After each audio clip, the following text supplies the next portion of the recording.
kagipitan ng buhay ngayon, hindi na bago ang magkaroon ng part-time jobs ang karamihan sa mga Pilipino, lalo na kung sila ang bumubuhay sa kanilang mga pamilya.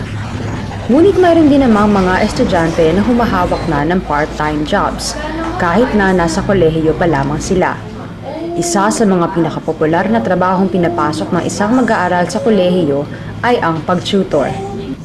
Si DJ Pichay ay isang dating mag-aaral ng Universidad ng Pilipinas na ngayon ay nagtatrabaho na bilang isang computer engineer sa isang kumpanya.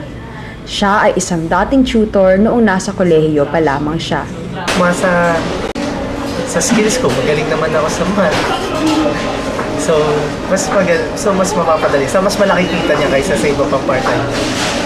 Ang private tutor o ang tutor na nagbibigay ng kanyang serbisyo para sa isang pribadong mamamayan ay kumikita ng higit kumulang na 100 pesos kada oras.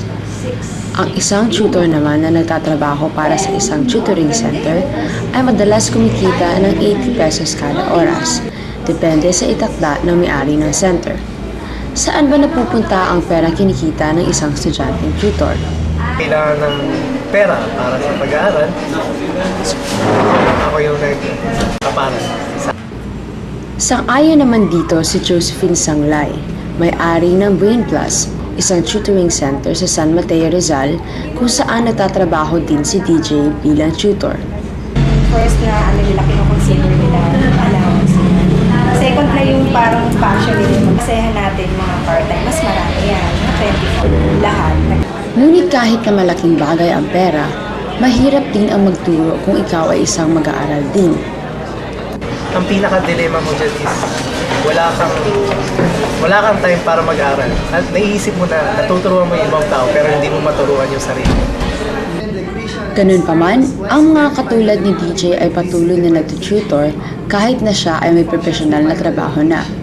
Learning experience niya, lalo na kapag kunwari pumapasa yung bata or kaya mataas yung nakuha na grades ng bata o kaya ina-appreciate ng bata yung ginagawa mo sa kanya. Kahit na maraming kaakibat na pagsuko, marami pa rin mga mag-aaral sa kolehiyo ang pinipiling maging part-time tutors.